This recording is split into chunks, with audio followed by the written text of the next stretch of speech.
It's February 21st, 1858, and another remarkable event is about to be uncovered by Arion, Rebecca, and Olly, the Retrospectors.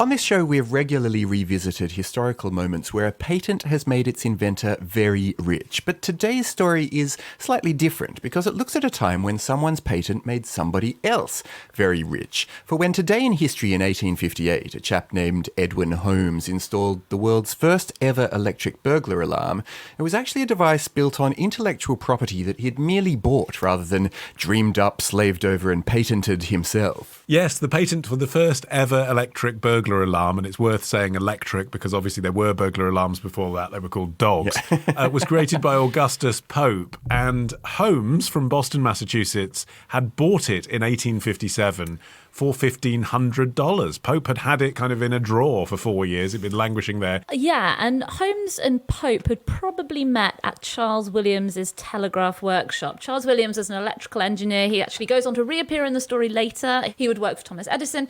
And so this telegraph workshop was kind of a gathering place for electrical hobbyists. And it was right down the road from where Holmes had his business. He was a general store owner and, entrepreneur like all men of this generation. Like every American man in the 19th century. Yeah. I own a bank. I've got a sideline over here where I'm creating my own religion. We're going to see which one takes.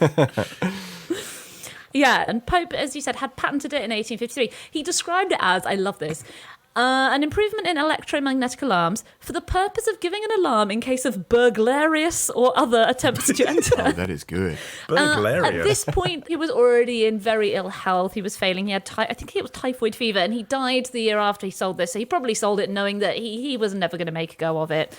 And basically how it worked was it created kind of an open circuit around a door or window, and any movement to the door or window would close the circuit, which would allow the current to flow to the alarm bell, which would then ring. Yes, it was based on a type of telegraph system, and it used batteries, electricity, and electromagnetism, which sent energy down the wire until, as you say, Rebecca, it reached a bell which would make a dinging sound to alert the person in question that something burglarious was going on. But what was clever about it, actually, as well, was that, because it's very simple, obviously, it's a circuit, but what was clever about it as well was that if the circuit was put back together, e.g. a window being hastily shut back by someone committing the burglarious action, it would still continue to ring. Yes.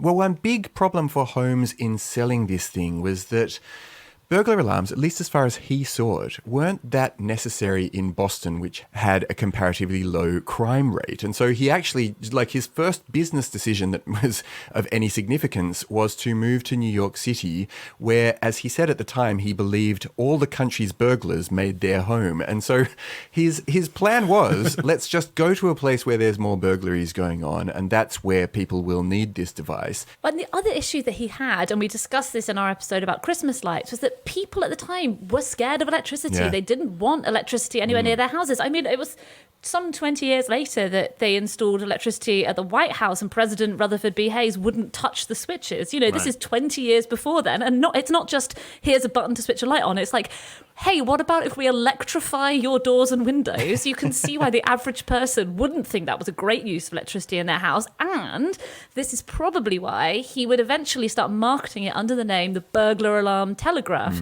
There was no mention of spooky electricity, just the positive associations of the telegraph. And as you say, it was partly based on the kind of technology that underpinned the telegraph as well. So there was an advert from 1864 in the New York Times where he describes it thusly.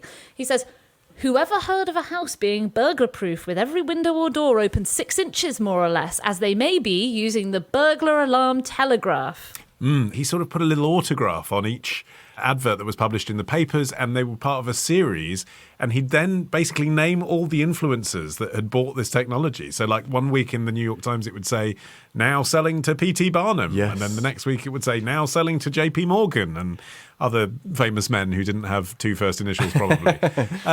And also that you should come and see it. Yeah. I mean, an ad that I've seen actually says very clearly, call and see it. It is a practical thing. Because again, going back to those Christmas lights, it's like until you see how this works, you might be scared of it, but it's a very straightforward thing when you come and have a look. Come and have a look. And he published his address and his signature, put his brand on it, made himself seem approachable. Yeah, that idea that his genius was for advertising rather than anything to do with product innovation is definitely reinforced by the fact that in the whole time between this being a not terribly successful product to him eventually by 1866 having a client base of more than 1,200 customers, without having changed the product at all. It speaks to the fact that he's just clever at telling a story. And part of the story was, as well as having famous names associated with his device, was a really early version of scare tactics. You know, he spoke in his advertising about statistics from the New York Police Department and state prisons, talking about the prevalence of crime in certain areas and why it was important if you had a business or indeed a home. You needed one of these things to stop the crime from coming to you and your door.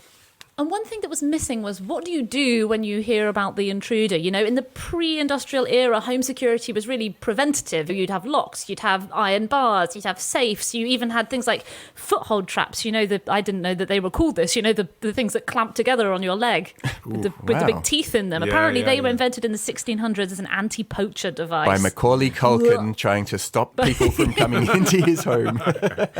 You know, and now suddenly, because of technology, you've got this thing that can notify you when your house is being burgled. Well, what do you do next? And this is kind of where Holmes had his next great idea, which was the monitoring station. This wasn't part of the plan at first. This was 10 years later, in 1877, he came up with this idea that you could actually connect burglar alarms to a central service that he would also operate, where they would send people out to respond to the burglar alarm. And what made this work was that his son, who was also called Edwin, who worked in the business, he was back in Boston in 1877, and he was again at Charles Williams's workshop. And there he encountered a guy called Thomas Watson, who was an electrical engineer, and he was playing around. I can't believe this is a Victorian story with people called Holmes and Watson. Holmes and Watson. And it's real. So Edwin Holmes Jr. encountered this guy, Thomas Watson, and Watson was tinkering around with a new invention, the telephone. They got to talking and they realised that they both had kind of a similar issue, which was that in those days there was no central grid. If you wanted an electrical device, you basically had to hire some fly-by-night guy to come and just sort of nail it up the side of your neighbour's wall and across the roof.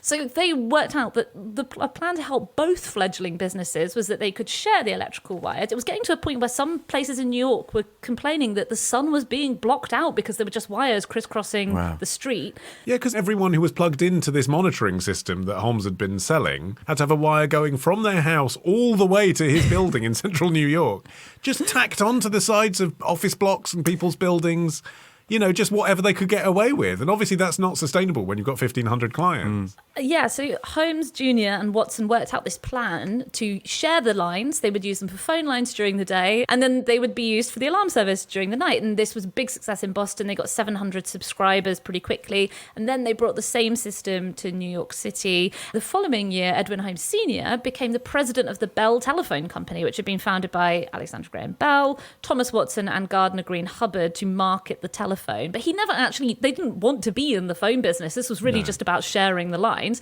So a couple of years later, he cashed in all his shares for $100,000 and an extremely handy agreement that no rival burglar alarm system could use Bell telephone lines. Yeah, that was a bit short-sighted though, wasn't it? I mean, given the choice, I'd probably rather be an investor in early telephones than early burglar alarms. I think he may have failed there. But it was quite a clever bit of symbiosis in a way, because it's the same client base as well, isn't it? Not only do they solve each other's problems, the very wealthy people with disposable income and something to protect, whom I'd mentioned earlier, you know, the Barnums and the Morgans, they'd formed the core of his customers, were exactly the same people who then, when the telephone caught on, would be wanting to call each other. Yeah. So, I mean, the infrastructure then gets laid down for both. And also, you know, you say that it feels like a safer investment to be in phones rather than burglar alarms, but in the US alone, according to CBS News, I found a statistic that today the business of alarms is worth $22 billion annually and employs 171,000 people. I suppose the thing is, though, until it's actually preventing people from committing the crime in the first place, it's sort of not working.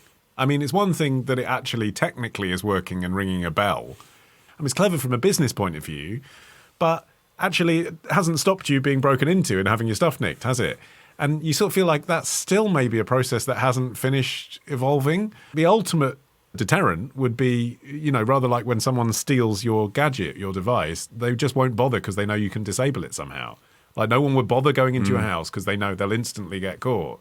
And we're still not in that position, are we? Over 100 years after this invention. We still need bear traps to stop people coming through the door. Tomorrow. A naked woman would act as the altar lying down while holding black candles in each hand. Ditch the ads and get a Sunday episode when you join Club Retrospectors. Subscribe now on Apple Podcasts. Part of the Acast Creator Network.